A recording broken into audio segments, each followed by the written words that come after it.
শিলিগুড়ি লোকসভার মধ্যে পড়ে, আর তার মধ্যেই গিয়েছিলেন আজ ডাবগ্রাম ফুলবাড়ির বিজেপি বিধায়ক শিখা চট্টোপাধ্যায়। আর শিখা চট্টোপাধ্যায় যাওয়ার সঙ্গে সঙ্গে তাকে দেখে তৃণমূলের পক্ষ থেকে স্লোগান দেওয়া হয়। আর তৃণমূল কর্মীরা যখন স্লোগান দেন, শিখা চট্টোপাধ্যায়ের সঙ্গে থাকা বিজেপি কর্মী সমর্থকরা তারাও পাল্টা স্লোগান দিতে থাকেন। শিলিগুড়ির তিলেশ্বরী অধিকারী স্কুলে স্লোগান এবং পাল্টা স্লোগান চলল।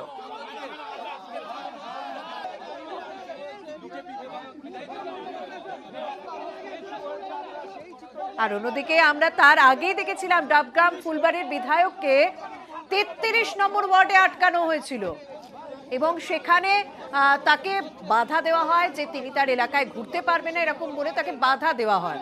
সেখানেও ধস্তাধস্তি, বচসা, পুলিশ রীতিমতো তাকে আটকায়, সেই ছবিও আমরা দেখিয়েছিলাম এবং এখনো দেখছেন কিভাবে বিজেপি কর্মী সমর্থকদের সঙ্গে পুলিশের বচসা, ধস্তাধস্তির ছবি ধরা পড়ছে। কারণ সেখানে বিজেপি বিধায়ক শিখা চট্টোপাধ্যায় পৌঁছানোর পরই পরিস্থিতি উত্তপ্ত হয়, তাকে যেতে বাধা দেওয়া হয়, তাকে আটকে দেওয়া হয়।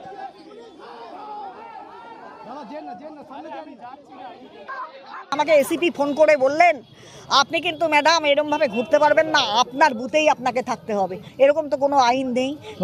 যে হচ্ছে বিধায়ক, তার এলাকায় অর্থাৎ তার পরিবারকে দেখার জন্য সে বেরোতেই, ওদের আর কিছু করার নেই। ভায়োলেন্স করা ছাড়া ওদের কোনো গতি নেই।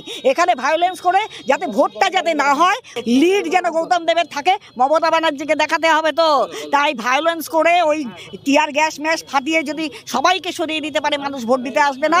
সুতরাং এই ভাবনা চিন্তাটা করেছে ওরা।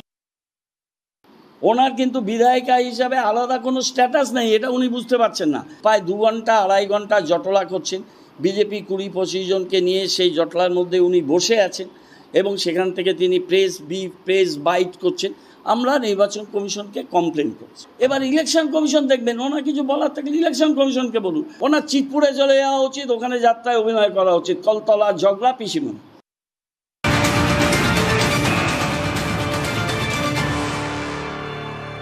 আর এই ডাবগ্রাম ফুলবাড়ি ঘটনায় কমিশনের পক্ষ থেকে রিপোর্টও তলব করা হয়েছে। জেলা শাসকের কাছে বেশ কিছু প্রশ্নের উত্তর জানতে চাওয়া হয়েছে যে বিজেপি বিধায়ক শিখা চট্টোপাধ্যায় তার গতিবিধি কি নিজের কেন্দ্রেই ছিল এবং বিজেপি বিধায়ক তিনি কি কোনোভাবে ভোটারদের প্রভাবিত করছিলেন। জেলা শাসকের থেকে রিপোর্ট চেয়েছে নির্বাচন কমিশন।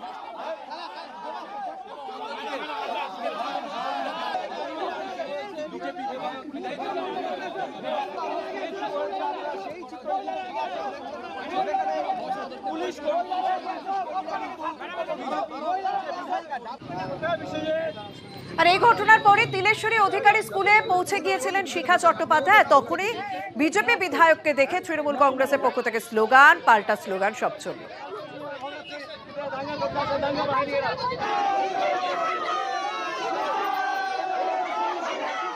বিজেপি ভোটের বাজারে নেই। বারংবার আমাদের শান্তপ্রিয় অঞ্চল, আমাদের 41 40টা মোড়, এইসব শান্তপ্রিয়, কোনোদিন অশান্ত হয়নি। বিজেপির যে এখানকার এমএলএ আছে, কোনোদিন দেখা যায় না ভোটের বাজারে বারংবার অশান্ত করার জন্য কিছু গুন্ডা বাহিনী এসে আমাদের শান্ত অঞ্চলকে অশান্ত করার চেষ্টা করছে। কাউন্সিলর ভিতর ছিল, অধিকার কাউন্সিলর আছে, এখানে কেন আসবে? ভোটারদেরকে তো নানা ভুলভাল বুঝাচ্ছিল, সব লোকগুলোকে বুঝাচ্ছিল যে টিএমসি কে ভোট দিন। ওনারা একটু উত্তেজিত হয়ে গেছে বিধায়ককে দেখে। তাহলে 24-এর সিংহাসনের মহাসংগ্রাম শুরু।